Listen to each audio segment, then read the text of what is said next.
que recibió de la Universidad Autónoma Metropolitana la Medalla al Mérito Universitario, que es el máximo reconocimiento que otorga esa institución educativa y que distingue a sus egresados. Recibió también la mención honorífica como la mejor tesis de la Maestría de Letras Modernas de la Universidad Iberoamericana. Pero especialmente, Margarita Díaz de León se destaca porque ha hecho en San Luis Potosí un intenso trabajo a favor del mundo editorial.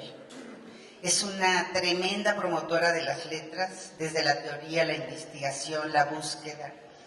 Tiene muchísimos grupos y muchísimos alumnos con los que ha trabajado para promover la lectura y para promover la escritura. Sin duda, el mundo literario potosino tiene muchas cosas que agradecerle a Margarita Díaz de León y le agradezco que haya aceptado nuestra invitación. Claro que tanto igual estamos agradecidos porque Ana Clavel esté presente. Los dejo con ellas.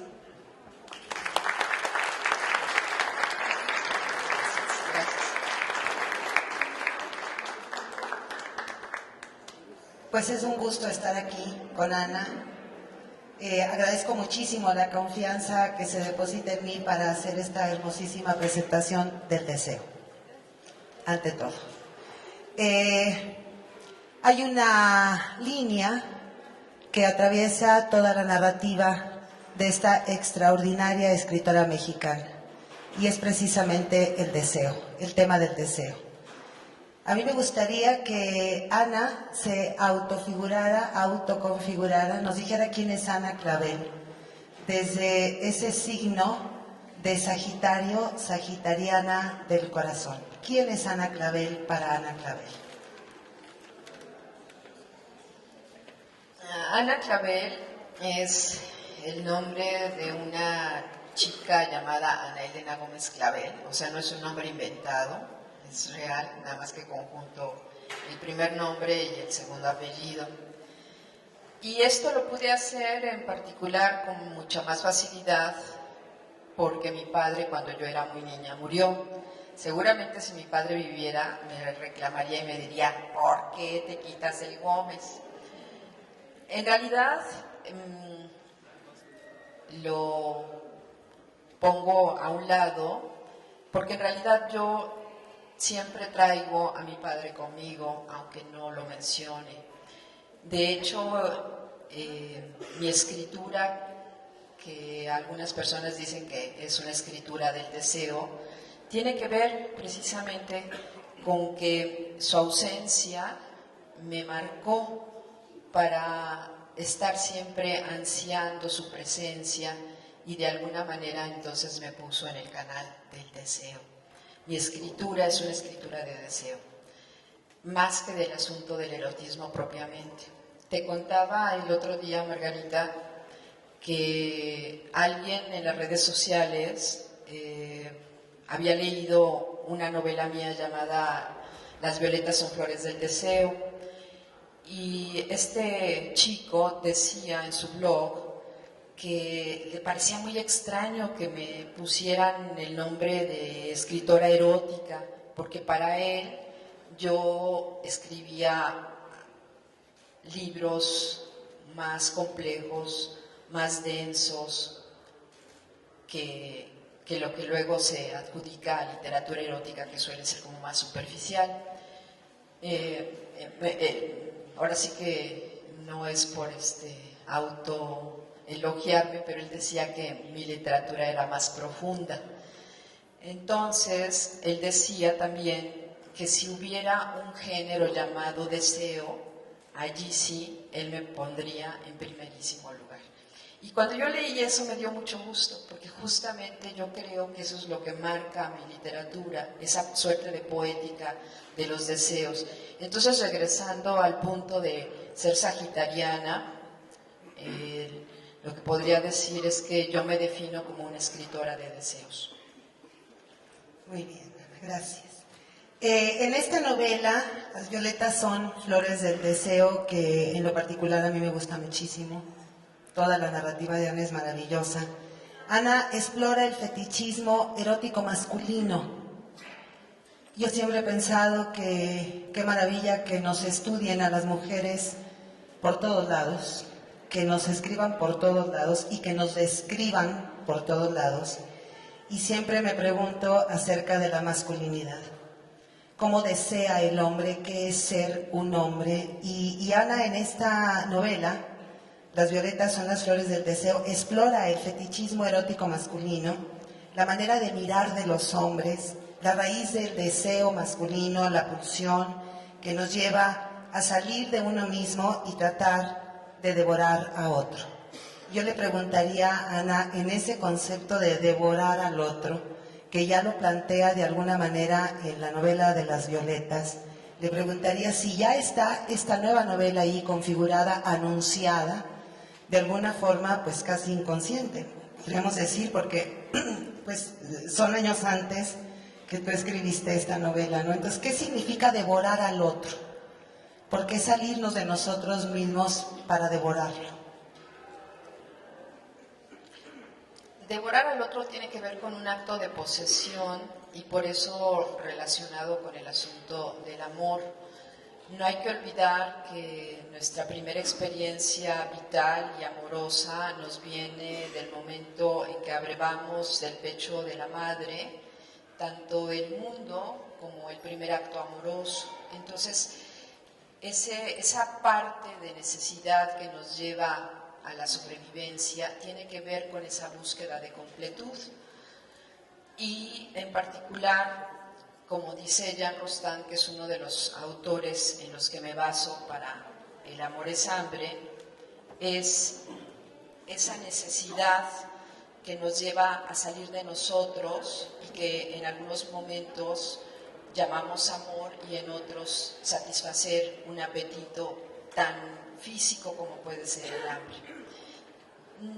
Yo no sé si desde Las violetas está tan claramente definido ese elemento. Lo que sucede es que cuando uno es fiel a sus propias sombras para trabajar sus historias, se van dando esos caminos subterráneos que van entretejiendo las diferentes modalidades de la escritura.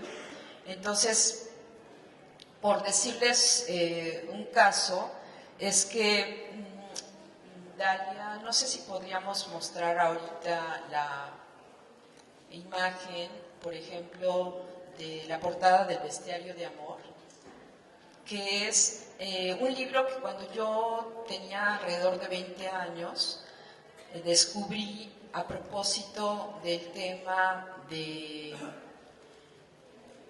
lo que enlaza estos dos conceptos de el amor y el hambre. Es que sucede luego que entonces los libros no se escriben solamente cuando uno se sienta en el escritorio. Sí, es exactamente esa la portada.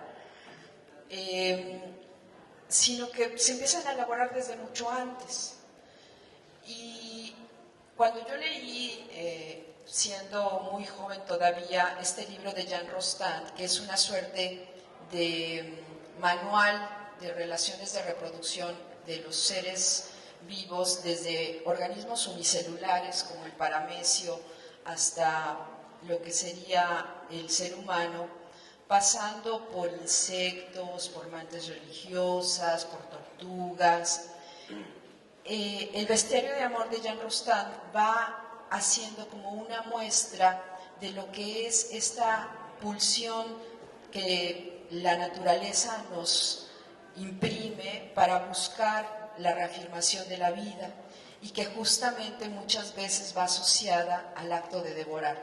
Por supuesto está, por ejemplo, el caso de la famosísima mantis religiosa, en ese libro de Rostand está consignada, que no solamente engulle al macho que la fecunda, sino que se escabecha a varios machos.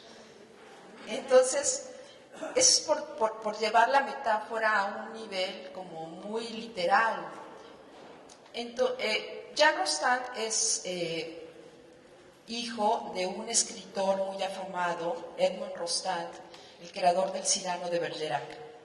Entonces, Este hijo de Rostand, el dramaturgo, le da por la biología, pero por supuesto la mirada científica que tiene enlaza mundos de poesía, como cuando habla de esa apetencia que se da entre los seres vivos para realizar la completud, que es justamente lo que ustedes van a encontrar como el epígrafe de la novela. Dice así Jean Rostand: bajo su aspecto más elemental, el amor se relaciona directamente con la ingestión de alimentos. Se trata de una especie de hambre común a todo ser viviente, dirigida hacia un semejante que no es del todo idéntico y que le ofrece la misteriosa sugestión de lo desconocido. Allí, en esas líneas, está la semilla de la frase que se convertiría en el amor es hambre, y por eso decía que luego a veces uno está asimilando, devorando las experiencias, la tradición, otros libros, de tal modo que de pronto se da el poder materializar un resultado nuevo desde esos otros elementos previos. Y a mí me gusta mucho que mi literatura tenga como esos caminos secretos que luego gente generosa como Margarita, como lectores que he tenido por fortuna en otros lugares del mundo, de pronto me devuelven una mirada diferente, extraña, que bueno, me hace darme cuenta que cómo ante el estímulo de la creación, ante una obra como puede ser un libro, la propia gente es capaz de recrear nuevas versiones que están un poco allí anotadas, pero que finalmente es como un acto de asimilación, es decir, de alimentación propio, donde se da un nuevo resultado, una nueva manera de ver el mundo. Amor es hambre es una novela corta, clara, pensada, documentada, con una intertextualidad como en otras, casi todas las obras de Ana. Y aquí el tema es amar y comer, en ese sentido del deseo, en ese sentido de devorar. Me llama la atención el nombre de la protagonista, Artemisa. Ana es una escritora que siempre va a los registros de la tradición, y Artemisa es la diosa griega de la casa, pero además virgen, la diosa de la virginidad.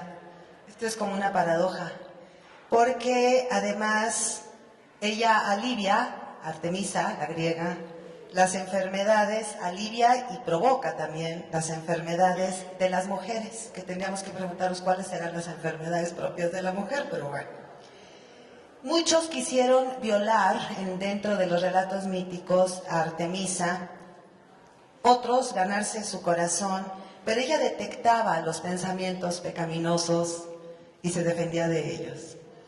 Y por eso me llama la atención, ¿no? Una protagonista devoradora, hambrienta, pero también en busca de lobos devoradores y hambrientos.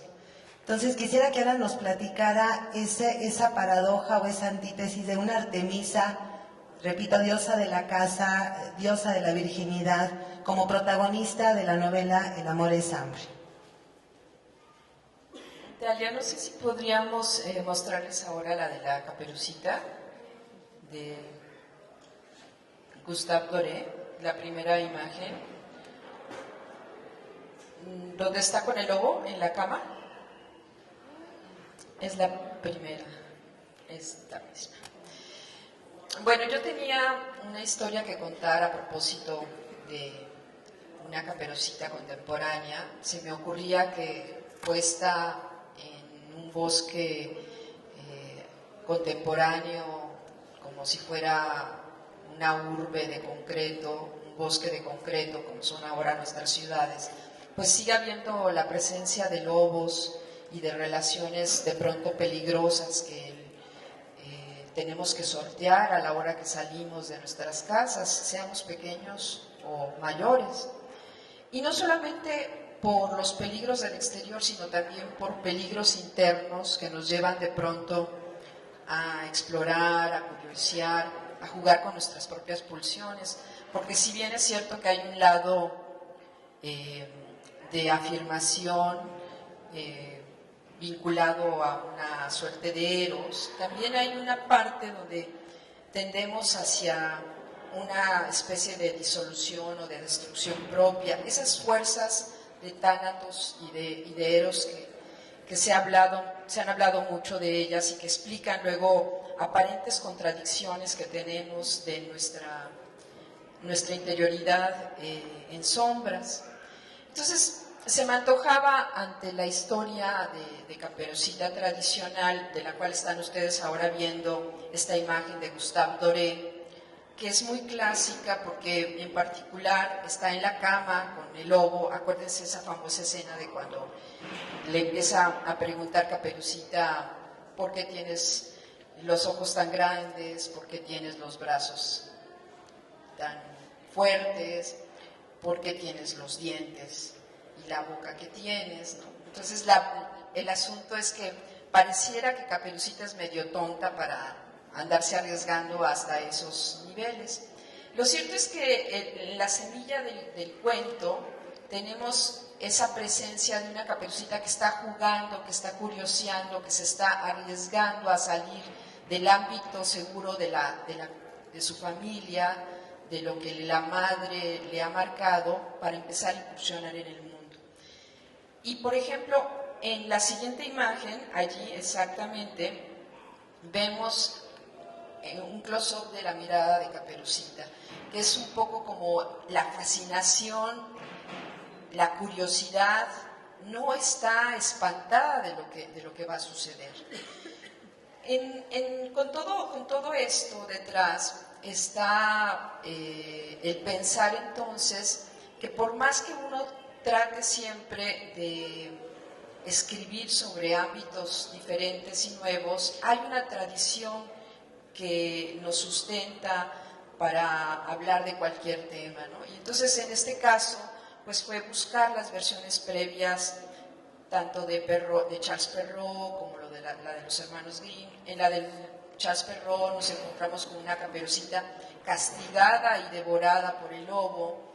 En el caso de los hermanos Grimm son mucho más piadosos, la rescatan del vientre del lobo y a través de la figura de un cazador finalmente la propia Caperucita deposita piedras en el interior del lobo. Pero la historia previa, la que se trabajó a nivel oral, nos habla de una Caperucita inusitadamente rebelde, inusitadamente valiente, inusitadamente lista, de tal modo que podía salir avante con su propio ingenio de las situaciones de peligro que se presentaban en la vida. Y esta lección es la gran lección de los cuentos de hadas. Y tan está de alguna manera en el cuento mismo que cuando uno se acerca a Caperucita siempre encuentra como reductos para reelaborarla y para retrabajarla, no como esa historia donde termina siendo castigada por ser tonta y andarse metiendo con quien no debe, sino al contrario, sabiendo resolver la situación. Y no se trata ni siquiera de un asunto de género, sino de la verdadera lección y la verdadera sabiduría de los cuentos de hadas que obligaban al escucha, ya fuera niño o adulto, a estructurar las zonas oscuras interiores y ponerlas en juego con las amenazas del medio ambiente. Entonces, de esta manera, ayudar a que el niño, el escucha, pudiera estructurarse a nivel interno y de esta manera lidiar mejor con la vida, con los peligros de la vida.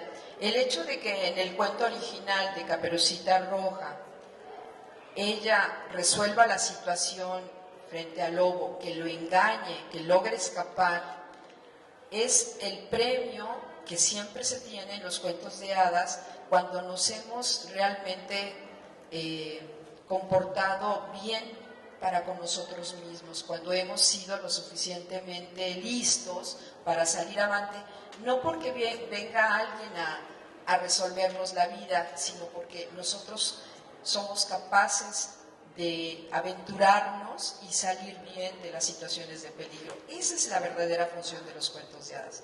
Entonces yo a la hora que escribo mi Amor es hambre, justamente pues voy retomando esos elementos que ahora se llaman de intertextualidad, ¿no?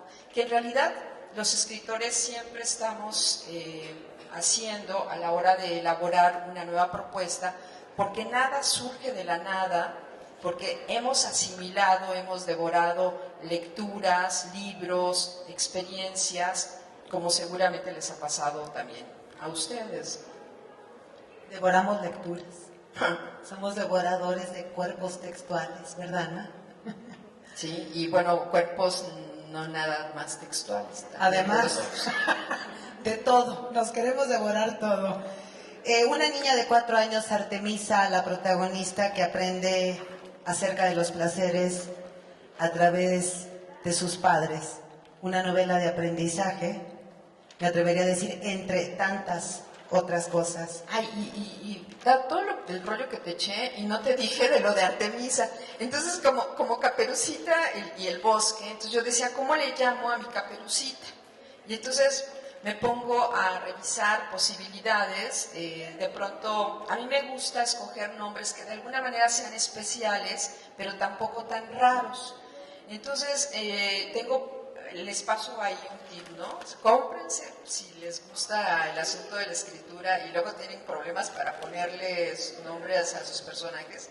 Hay un diccionario de nombres propios de Gutiérrez Tibón, del Fondo de Cultura Económica, y ahí pues viene una cantidad de nombres propios y la explicación de si el nombre es germánico. Por ejemplo, Rodolfo es el padrastro de Artemisa, que viene a funcionar como una suerte de lobo original, un lobo muy dulce en realidad con ella. Y yo decía, ¿cómo le pondré? Me gustaría que el nombre evocara la figura del lobo en sí mismo. Por ejemplo, en portugués existe el nombre de lobo, pero en español no se acostumbra, aunque sí, de origen también lo hay en castellano. Entonces buscaba yo alguna variante que diera como esa idea. Por ejemplo, Wolfgang en alemán, ¿no? Bueno, pues ahí sí está claramente Wolf, lobo. Y el caso es que buscando posibilidades me encontré con que Adolfo, Rodolfo son variantes de Wolf, de lobo, que para la cultura germánica el lobo es el guerrero, entonces por eso le daban el nombre de lobo a los hombres más valientes. El caso es de que por eso le puse Rodolfo a mi Rodolfo. Y Artemisa, porque pues sí, buscando justamente algo relacionado con el bosque, de pronto me acordé de la diosa de la cacería, de los animales salvajes, pero también es la diosa de los bosques. Entonces dije, qué mejor nombre para un personaje como una Caperucita que se llame como la diosa de los bosques. Pequeño problema que sea una diosa de la virginidad cuando Artemisa más bien anda probando de todas las mieles posibles. Pero dije, bueno, esa puede ser una contradicción interesante porque finalmente la diosa de los bosques, la diosa griega de la castidad, bien le hubiera hecho tener una probada de la carne humana en otros sentidos, ¿no? Entonces, pude haberle puesto Diana, que es la variante romana de la diosa de los bosques, la diosa de la cacería, pero Diana ya me parecía demasiado común. En cambio Artemisa me parecía que era un nombre un poco diferente, pero tampoco tan inusual. Yo conozco, por ejemplo, una Artemisa Rodríguez, que justamente fue la que terminé poniéndole el nombre a este personaje, ¿no? Dice esta Artemisa, cuánta razón tenía el poeta que dijo que la culpa es mágica. ¿Qué papel juegan, Ana, en esta obra y en tus otras obras también? La culpa, la orfandad y la soledad. Me llama mucho la atención que en esta obra inicia con una niña que queda huérfana y que ya desde ahí nos recuerda a estas novelas de aprendizaje, pero también está la culpa y está la soledad. Ella continúa diciendo: si miro este cuaderno boscoso con sus enramadas, claros de luz, lobos, caperucitas, canastas de comidas y toda su hambre, no puedo dejar de reconocer todo lo que está a la sombra, ¿no?, de los pecados en flor. Lo estoy parafraseando. Entonces ahí tendríamos que hablar de esa sombra redentora de los pecados en flor, con esos tres temas que manejas, que serían la culpa, la orfandad y la soledad. Se da como en esta novela se da como una experiencia gozosa el ir de las carencias a la realización a través de la satisfacción de los apetitos. Está, por supuesto, el sentido del gusto, pero también está el acto de devorar con los ojos, y por ahí pues esa suerte de sinestesia, de sentidos cruzados de una experiencia física a otra, que finalmente como seres esencialmente físicos, pero que también tenemos la racionalidad y esa parte espiritual, pues siempre estamos conjuntando lo físico con lo inefable, y ahí ese papel de la metáfora que nos permite que ahora sí que la realidad no se entre por la piel, pero que se convierta en pensamientos. Y bueno, eso está tan presente que, por ejemplo, cuando uno ve el milagro de la Eucaristía, el misterio de la Eucaristía, uno está devorando el cuerpo de Cristo, y ahí nuevamente tenemos la metáfora de comer como adueñarnos del cuerpo de otro, aun si fuera el cuerpo simbólico. Nuevamente es el papel de asimilar, de apropiarnos a través de la parte física de algo de una dimensión mucho más espiritual. Y en ese sentido, acá lo que se da en la búsqueda de Artemisa, a través de toda esta carencia por la orfandad, por la soledad, es justamente ir rellenando como esas partes en falta que siempre tenemos y que nos llevan a la búsqueda de los otros, a salir al bosque, a hacer las mayores tareas para lograr esa completud. Y bueno, el papel que tiene aquí la culpa es porque de alguna manera hay territorios de transgresión que se realizan y que llevan a los personajes a darse cuenta de que contravenir esas reglas los lleva a veces sí por caminos de goce, pero también signados por esa responsabilidad de la falta cometida. Y en ese andar en el bosque de esos deseos clandestinos, esos deseos prohibidos, tiene como un peculiar peso el asunto de la poesía. La seducción que se da en un primer momento entre Rodolfo y Artemisa es justamente a través de pasajes poéticos. Hay una elegía maravillosa de John Donne que está citada en la novela. Está un fragmento de Las plantas carnívoras de Eduardo Elizalde. Está otra recreación de Stephen Crane a propósito de un poema que originalmente se llamaba En el desierto y que Artemisa transforma en, ya se imaginarán, en el bosque.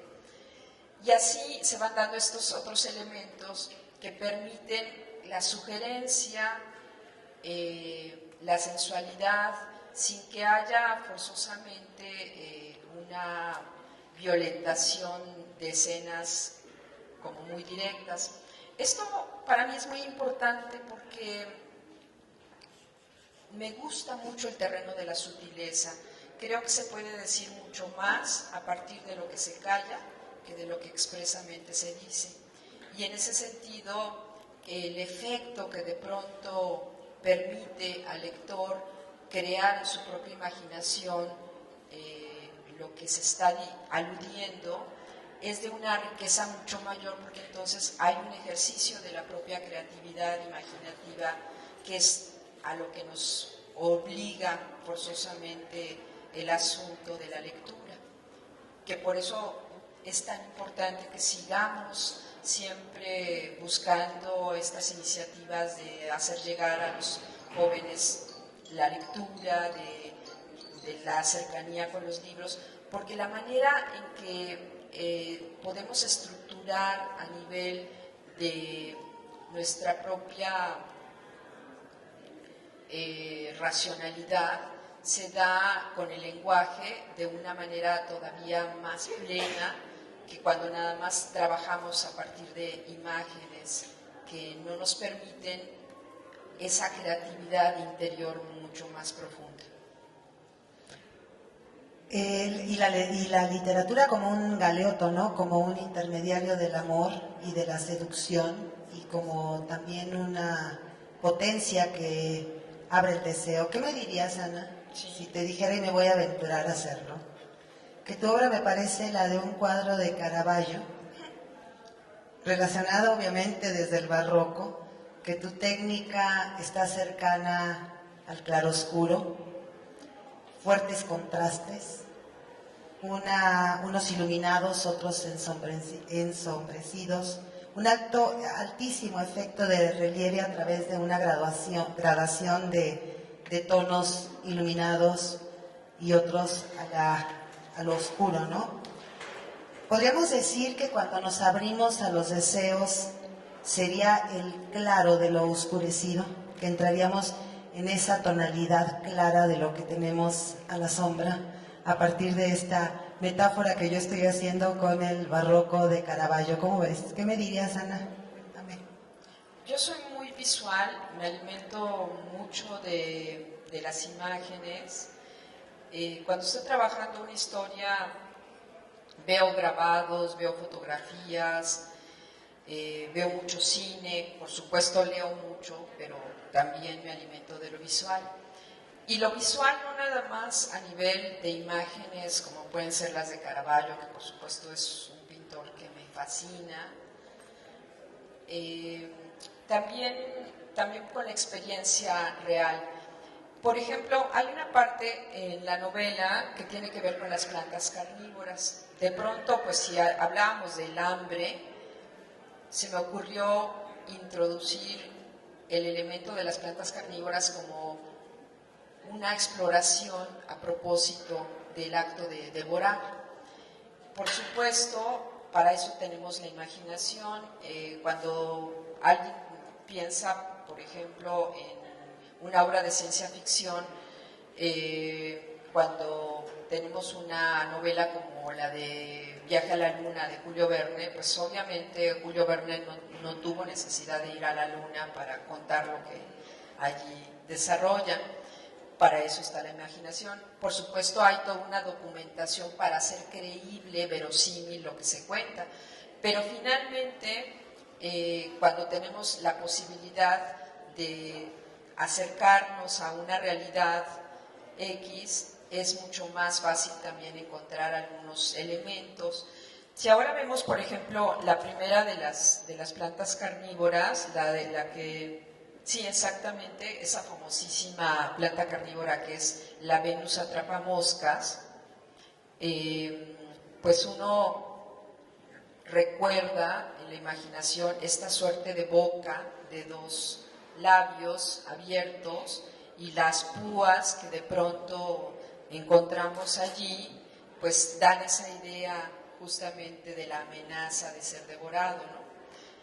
No en balde está, por ejemplo, esa famosa película de La tiendita de los horrores. Es un poco como esa pulsión que siempre está oculta de jugar con el deseo de ser devorado. Finalmente no es solamente el horror que nos provoca, sino también una cierta fascinación. Cuando tengan ustedes la oportunidad de volver a ver una planta carnívora como esta Venus atrapamoscas, si la ven, por ejemplo, en plena digestión, no con las fauces abiertas, sino con la boca cerrada. Si vemos la siguiente imagen, la de, que es en gama de grises, está solarizada, allí hay una imagen, que es esta. ¿Qué les parece que es? Es como un ojo, un párpado cerrado. Entonces, cuando yo tuve la experiencia de ver la planta carnívora en mi escritorio que acababa de comer, justamente esas púas, en lugar de verlas como un elemento agresivo, las vi como pestañas, y entonces me di cuenta de que también podía funcionar como si fuera un párpado.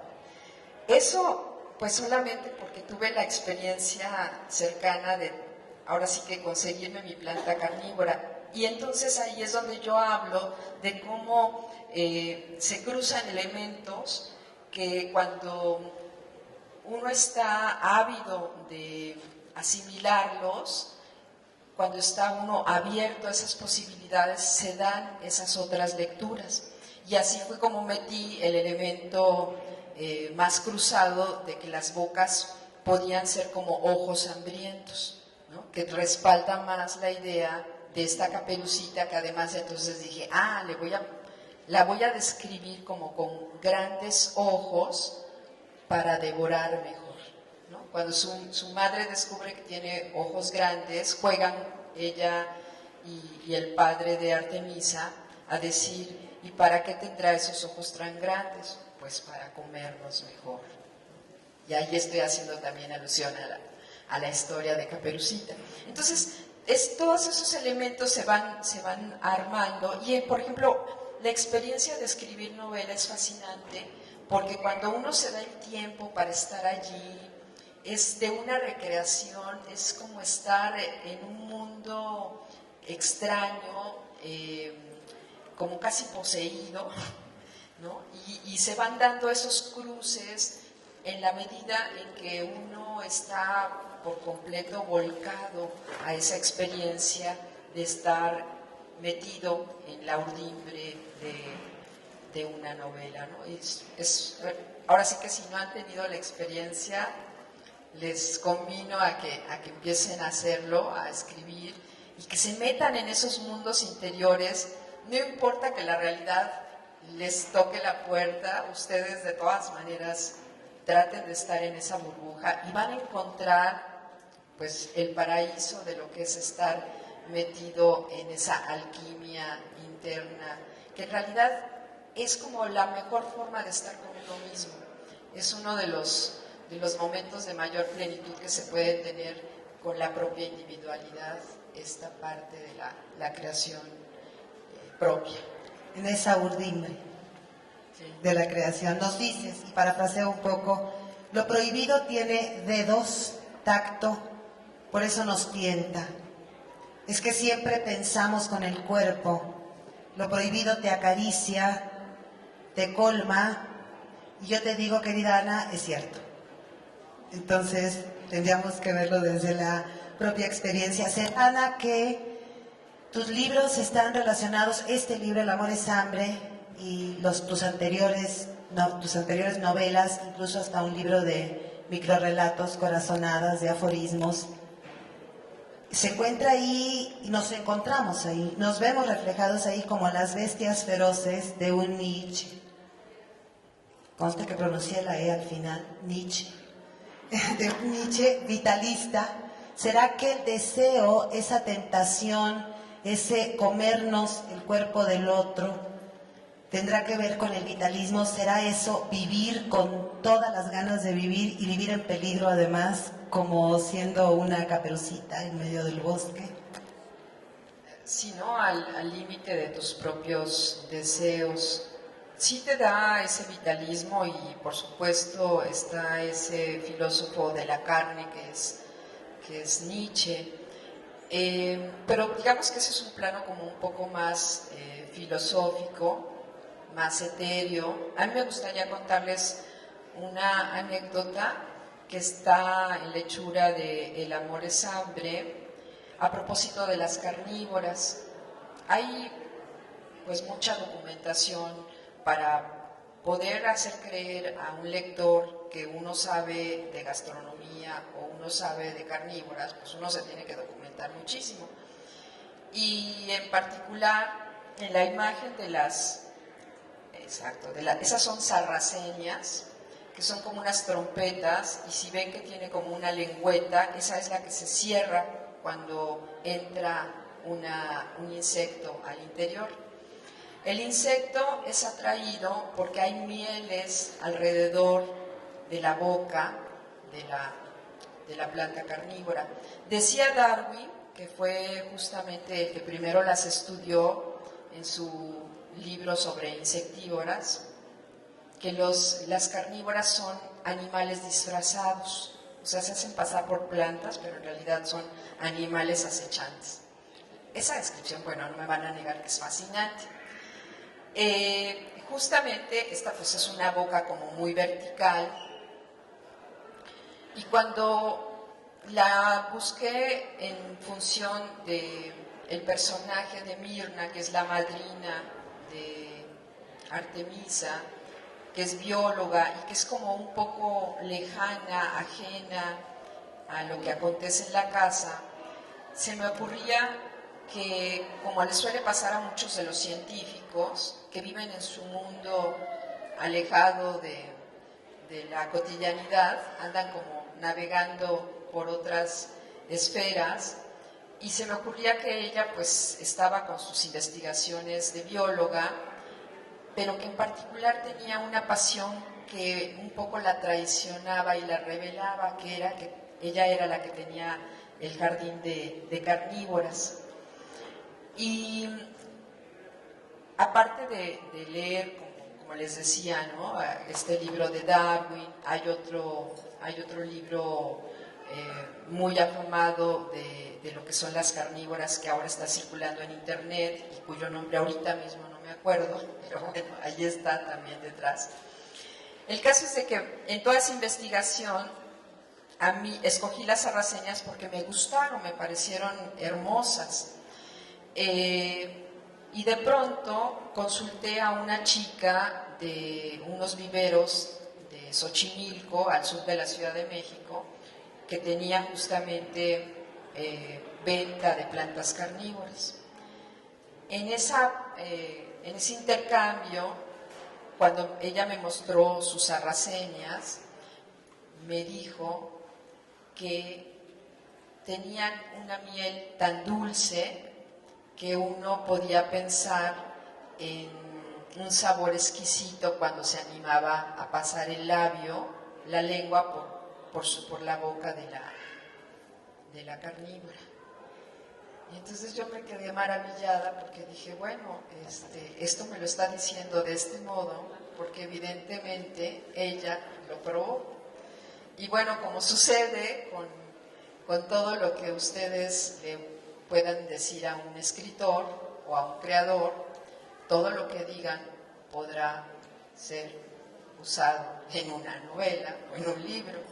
Entonces, justamente esa descripción es la que incluí en un momento en que Artemisa, el personaje, llega a la casa, está todo en silencio y de pronto descubre a Mirna, a la madrina, bebiendo las mieles de la planta carnívora, y que nos da una dimensión diferente de lo que ese aparente personaje tan frío puede demostrar, ¿no? Y en la siguiente imagen está en blanco y negro, que es como aparece en la novela. En la novela metí algunas imágenes, a veces lo hago en algunas de mis novelas, porque esto incorpora como una dimensión, una suerte de enramada alrededor de mis libros, que también a veces se materializa en lo que sería exposiciones, de pronto videos. Ahora, no sé si Dalia nos podría hacer favor de mostrar otras de las imágenes. Por ejemplo, incorporé también una imagen de la Casa de la Cascada, que es esta construcción en medio del bosque en Inglaterra, perdón, en un bosque de Pensilvania. Es una construcción de un famosísimo arquitecto, Frank Lloyd Wright, Esta me sedujo porque pues en especial está en medio del bosque. Es una suerte de cabaña contemporánea. Entonces nuevamente para mi asunto de la Caperucita pues venía a colación. Pero lo fascinante con todos estos mundos que se dan de internet es que si uno entra y busca en YouTube la Casa de la Cascada, hay una reconstrucción en 3D de cómo se construyó la Casa de la Cascada. Entonces no solamente ve uno la imagen, sino que además en uno de los videos está la música de El Moldava, de Smetana, de un compositor de la Europa del Este, y esa melodía así galopante, como de un río que va bajando en desbordado, me dio pauta para también incorporar la melodía en la propia novela, en algún momento de la historia, cuando se da justamente todos los territorios de la seducción, pero también de incorporar la melodía en un video con el que vamos a concluir la plática. Ahorita veremos quizá alguna de las otras imágenes. Por ejemplo, esa es la gran lección que yo tuve con la novela del Amor es Hambre, que más que caperucitas o corazones de lobo asignados, lo que se da al interior es más bien que en todo corazón habita un bosque. No solamente podemos hablar de extremos y de papeles fijos, de víctima a victimario, sino como de un tejido mucho más sutil, mucho más en penumbra, y que bueno, esta imagen viene un poco como a mostrar esa suerte de imagen verbal. Esta imagen no aparece en la novela, pero sí alimentó, digamos, la imagen escrita, ¿no?, que se da cuando Artemisa, que está a punto de cometer una transgresión fatal y alimentarse por ahí con el corazón de alguno de sus amantes, se le ocurre decir esto de que en todo corazón habita un bosque. Y hago un poquito de eco en esa frase que me parece importantísima, porque relaciona todos los temas, ¿no? O todos los registros que vas tocando a lo largo de la novela. En todo corazón habita un bosque, una enramada de deseos y apetitos. Y la cuestión sería, pues, ¿cuál será el camino para desatar nuestros deseos, para despojarnos de esa neurosis cultural, de esos miedos, ¿no? Y poder transgreder a nuestro propio cuerpo y buscar también esa apertura al apetito del otro sin la culpa, por ejemplo. ¿Cómo hacemos, Ana, para desatar esta sensualidad que nos propones en tus obras, estos deseos vitalistas? Como la realidad siempre es tan limitante, en el sentido de que no podemos materializar nuestros deseos a como se nos dé la gana, es muy importante ritualizarlos, metaforizarlos, sublimarlos, y una de las formas para hacerlo es justamente la literatura, es justamente el arte, es justamente la poesía, porque a partir como de esos elementos mínimos de palabras se dispara lo interior que tiene que ver con nuestra propia creatividad, y en ese espacio interno es donde realmente se puede concretar esos niveles de libertad, de imaginación, y donde nos proyectamos realmente como seres plenos. Definitivamente hay una parte que podemos hacer incidir en la realidad, pero lo más valioso, y es que nos está haciendo falta en nuestras sociedades tan tironeadas por el dios dinero, por el dios publicidad, por la superficialidad rampante, por la idiocia de nuestras autoridades en general, es justamente esa búsqueda de lo que serían esos espacios interiores para ritualizar el deseo, para buscarle una salida mucho más creativa y más interior. independientemente de lo que serían los modelos que luego se nos proponen como las soluciones de vida y de lo que vendría a ser como el éxito o la realización, dictados pues por empresarios y por ideologías que en realidad lo que menos les importa es nuestra parte de humanidad genuina y en la que sí verdaderamente todos compartimos como seres vivos y como seres humanos. Y bueno, la línea casi perfecta, ¿no? De decir del deseo vamos al rito, del rito al mito, y ya estamos cercanísimos a la literatura.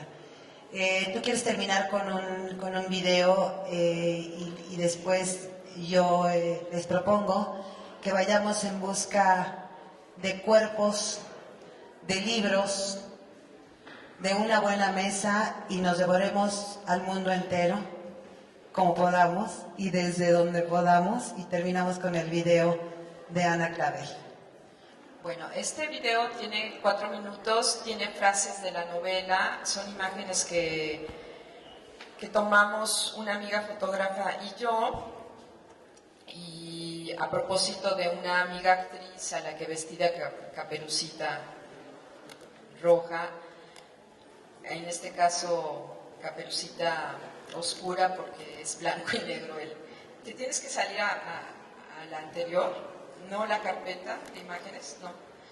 Y así ya encontramos el video.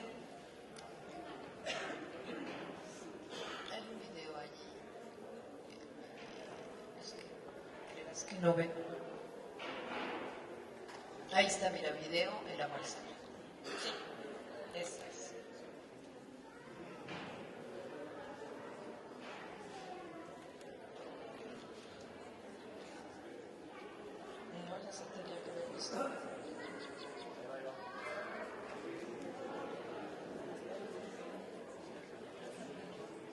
No sale pero lo acabo de reproducir en Monterrey. Aquí está.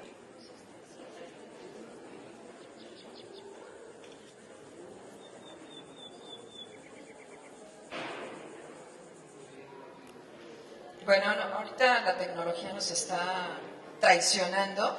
Ese video está en YouTube, en caso de que no lo podamos ahorita reproducir. Se llama El amor es hambre. Está en YouTube.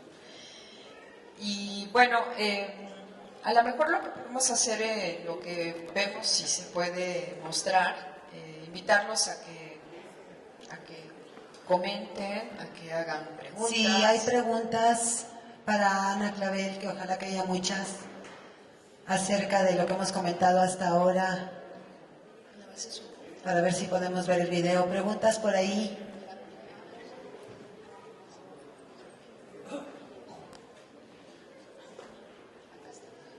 Buenas tardes. Me gustaría saber cuál es o cuál creen que es la mejor obra para entender o para empezar a leer a Ana Clavel con tanto simbolismo, con tantos ideas que de alguna manera en un nivel superficial no puedes entender o adentrarte tan fácilmente a entender o imaginar, luego lo mismo, tanto simbolismo que hay atrás de todo este lenguaje que maneja. Bueno, es que depende del lector, ahora sí que según el sapo es la pedrada. Si por ejemplo les interesa más un mundo de deseos más densos, más en penumbra, a lo mejor la mejor manera de entrar es Las violetas son flores del deseo, porque es una historia compleja a propósito del tema del incesto, contado desde la perspectiva del padre de la historia. Pero si, por ejemplo, te atrae el asunto de los placeres, de descubrir el paraíso en tu propio cuerpo, entonces sería la historia de las ninfas a veces sonríen. Si tienes como el interés por esos deseos que de pronto contrario a lo que crees, se cumplen no tanto para tu felicidad, sino para tu desdicha. Y entonces como una exploración más generalizada acerca de los deseos. Puede ser el caso de la novela Los deseos y su sombra, que es sobre un personaje que desea desaparecer porque tiene miedo a enfrentar la vida, entra en crisis y de pronto el deseo se le cumple y se vuelve invisible en plena Ciudad de México. ¿Por qué la Ciudad de México? Pues porque, bueno, en principio yo nací allí y me he criado allí, entonces es como si ustedes empiezan a escribir acá, pues a lo mejor les es importante reflejar su propia realidad, ¿no? Y bueno, si de pronto te da como por la idea de recrear una historia tradicional como puede ser el asunto de un cuento de hadas, cómo se aplicaría a un entorno contemporáneo y mezclado como con una vuelta de tuerca que sería el asunto de Artemisa, que además le da por el asunto de la gastronomía y de ser chef, pues entonces lo que te podría decir es que aún en las novelas que aparentan como más ligereza, está este entramado muy fino de trabajo escritural que a lo mejor cuando tú escuchas una frase como en todo corazón habita un bosque, suena bien, es rítmica, y lo que tiene detrás es que hay toda una urdimbre de, pues sí, de lecturas, de estarse sumergiendo en ese universo de reflexiones y de experiencias. Entonces, aunque aparenta de pronto esa ligereza, hay un peso detrás, ¿no? A veces un poco más notorio, a veces más ligero, pero bueno, yo creo que nadie sale indemne de una lectura cuando te toca, ¿no? Y creo que no creo que, por ejemplo, lo que yo escribo sea para todo el mundo. Yo creo que no es que me las quiera dar de escritora muy selecta, ¿no? Yo brincos diera también por poder llegar a todo tipo de público. Pero también es cierto que hay niveles de lectura y hay público para todo tipo de autores. Y en ese sentido, pues mi trabajo sí tiene como una urdimbre más compleja, más elaborada y se da como en otros niveles de lo que sería una riqueza de lenguaje, una riqueza de ritmo, estos símbolos que están detrás y que pues cargan a mi literatura de un tipo de presencias que aunque yo no me lo proponga, pues están allí, ¿no? Creo que sí, ya podemos ver el video. Quisiera hacer una pregunta. Sí, y al final cerramos con el video. Perfecto, perdón, Pati. Quería preguntarle, más que nada, felicitar a la Universidad de San Luis Potosí por el magnífico evento de la Feria Nacional del Libro. Ha ido creciendo a la licenciada Patricia Flores, que con magníficos invitados que trae a la palestra de los potosinos y en general, porque es un buen evento. Y la pregunta a Ana Clavel es en qué medida hay un paralelismo entre la degustación de la comida y el amor. O sea, si hay una referencia, por ejemplo, eufemística o recreativa de imágenes, de escenarios, entre la novela de Como agua para chocolate, como en este caso, El amor es hambre. ¿Y qué le podría decir al público potosino? Porque yo lo estuve escuchando en Radio Universidad cuando decía que los personajes se crean a partir de la propia realidad del escritor, que son los sentimientos y las visiones de la vida las que se materializan a través de la creación de los personajes, sean mujeres o hombres. Y en cuanto a la temporalidad, ¿existe una temporalidad en el amor es hambre? ¿O una espacialidad, un periodo histórico, urbano, o es más una recreación de pensamientos filosóficos en esa reflexión del hombre consigo mismo, de la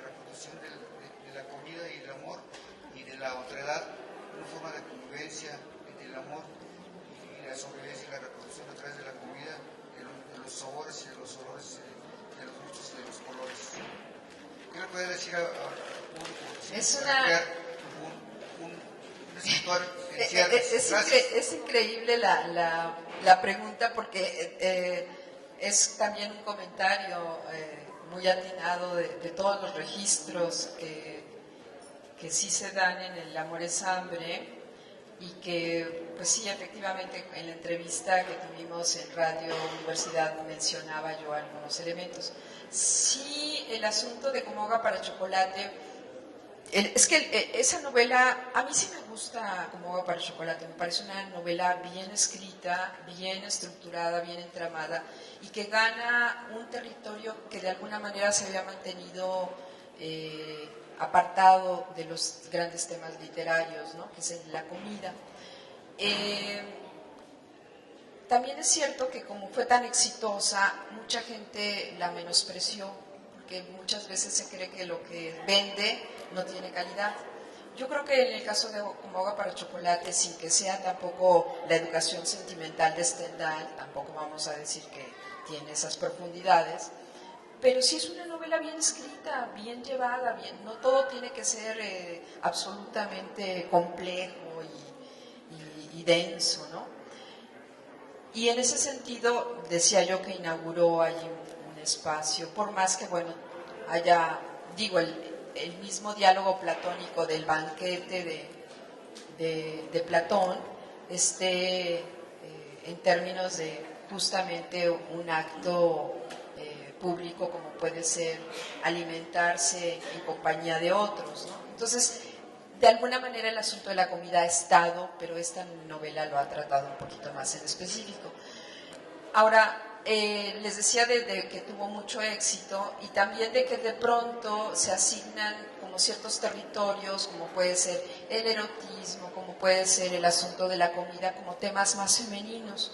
Y en ese sentido a mí me daba un poco como de resquemor que la novela se pudiera inmediatamente adjudicar a una temática femenina, pero de pronto uno tiene que ir más allá de los prejuicios, porque finalmente lectores superficiales los va a ver y lectores inteligentes también.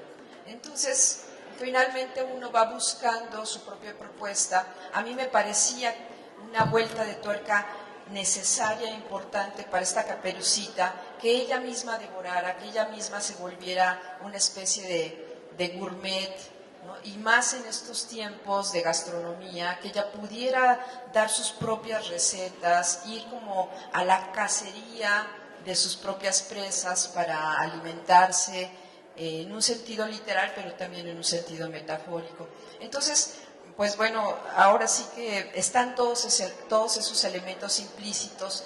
Yo me precio de creer que lo hice como de un modo tan bien trabajado que es fácil acceder a ese tejido de propuestas, a veces filosóficas, a veces de la tradición de la literaria, a veces de la cocina. Entonces, pues esa es la labor del entramado del novelista, ¿no? De que todos esos nudos estén por detrás y que por delante solamente se vean las imágenes agradables para que uno pueda asimilarlas con todos los sentidos. Si les parece bien, vamos con la última pregunta, posteriormente con el video, luego a que compren el libro, si no, no tiene sentido. Digo, la autora necesita que consumamos. No, pero que compren el libro y pasaríamos al final a la firma de libros, si les parece. Es que los autores no solo vivimos del espíritu y del deseo, ¿no? No, lo importante para nosotros como autores es no tanto que compren los libros, pero sí que los lean, ¿no? Eso es como el gran regalo para nosotros.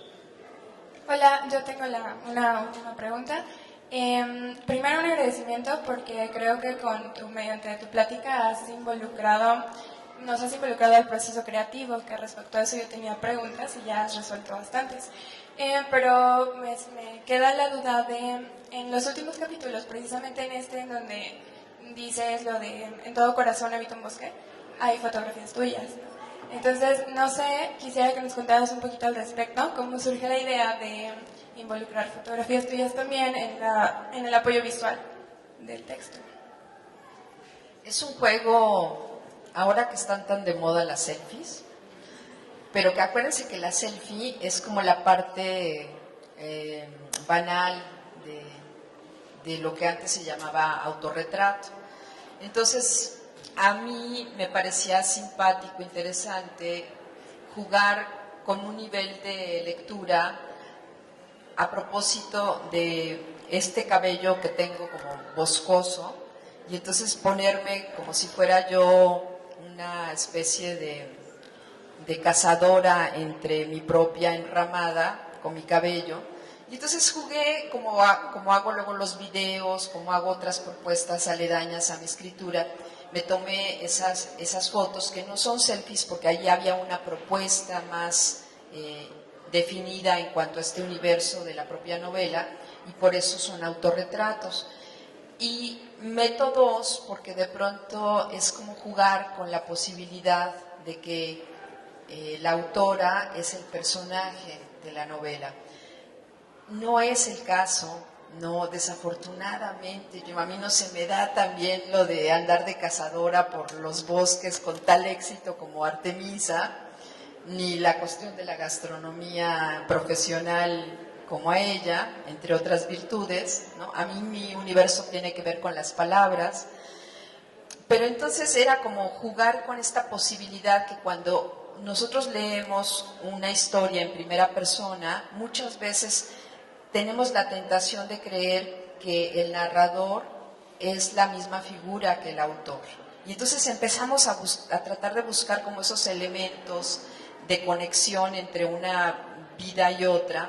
Y a mí me parecía interesante darle ese otro nivel de lectura al lector para que hiciera como más entramados todavía a propósito del tema del bosque. Y para mí era un lujo meterme en la historia de esta manera con las imágenes, porque de algún modo es como hacerlo todavía, un bosque todavía más personal, a donde incluso yo puedo estar incluida como personaje, aunque no sea el caso, aunque yo no desafortunadamente no sea como Artemisa. Vamos al video. Vamos con el video.